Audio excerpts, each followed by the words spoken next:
It's usually terrible news, obviously, because we're talking about serious injury or worse. But luckily, there's no serious injuries today so far. How you doing? Good, I'm doing well, thank you. At 3:50 approximately this afternoon, a JSO sergeant in a marked patrol unit, he on-viewed what he believed at the time was a vehicle accident near Jones College in Arlington. He saw a white Chevy. It looked like it spun out. There was smoke. It hit a fence and another vehicle. As he arrived on the scene, the Chevy fled. The sergeant had already had his emergency lights activated and engaged his siren, but the Chevy fled and continued over the Matthews Bridge into the downtown area. Speeds reached between 50 and 60 from what I'm hearing, and the Chevy was traveling and acting in a reckless manner prior to the sergeant's intervention. Therefore, the pursuit was within policy. The pursuit terminated when the Chevy ran a red light at Beaver Street at North Liberty, which is right behind you. The Chevy collided with a dark-colored Infiniti and then a white Mercedes. The Infiniti was occupied by an adult male who was uninjured, luckily. The Mercedes was occupied by two adult females.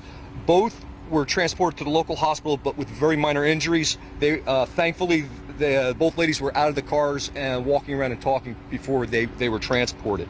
The Chevy was occupied by an adult male who was unconscious at the time of the termination of the pursuit, and he was also transported. He is not seriously injured, and he will be charged criminally for his actions.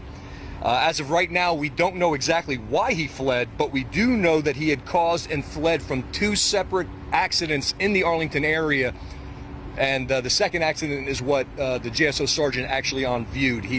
And he was fleeing from that one for whatever reason. But we are continuing our investigation, obviously, and we'll find out why he fled. But he is going to be charged with other criminal Was there another charges. driver in that vehicle with him? No, sir. There was only just him, just the driver of that the white Chevy. A lot of witnesses I spoke with said that they saw guns drawn, ordering everybody to get back.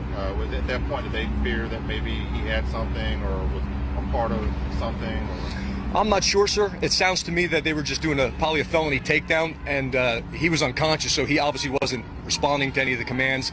They had weapons out, and obviously they had to put him up to go get him. And what was his condition when he was taken to the hospital? Well, he was unconscious when they first got him in the vehicle, so he was still pretty much out of it. And he's, from what I hear, he hasn't talked to the police at the hospital yet. Can you talk about how this could have been so much worse, considering that is a very busy intersection, and the fact that you've got a car that's fleeing a police officer, already hits one vehicle, then collides with another. Can you talk about how this could have been a lot worse than what it was?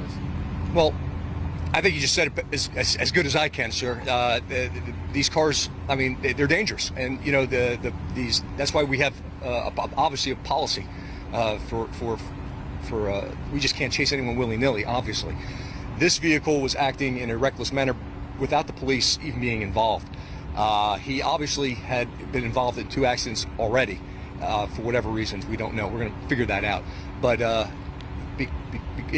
obviously, like you said, it could have been a whole lot worse. I'm glad it wasn't, honestly. Do you have the identity of this individual? We do, yes. Are you able to release it? Not yet. Or can you give like an age range? Or Mid-20s.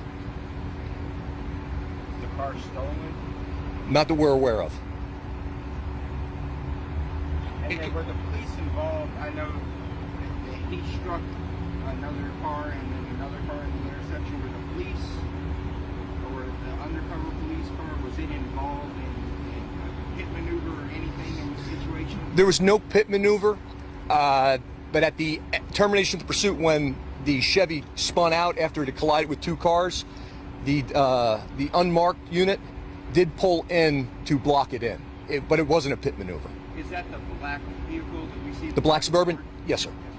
Thank you. Can you talk about, too, if you think about it, the logistics, where this happened, it happened right next to Fire Station 1, and the fact that paramedics were able to get on top of it so quick. Yeah, JFRD, what a great job they do day in and day out. And it was. That's just where it is. It's right. It happened right next to the fire station.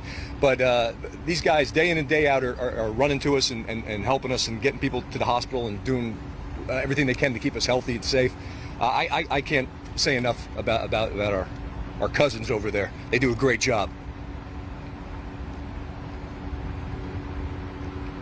Everybody good? Thank you. Thanks a lot. Thank you. Sure. Thank you very much.